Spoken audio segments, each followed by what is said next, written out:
In this video, I'm going to show you what to do if an Apple Pay pending charge never drops.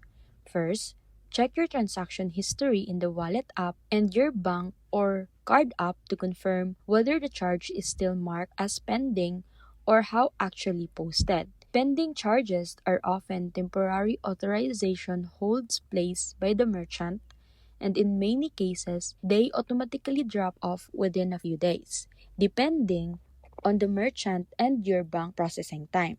If the charge remains pending longer than expected, contact the merchant first to confirm whether they completed or canceled the transaction.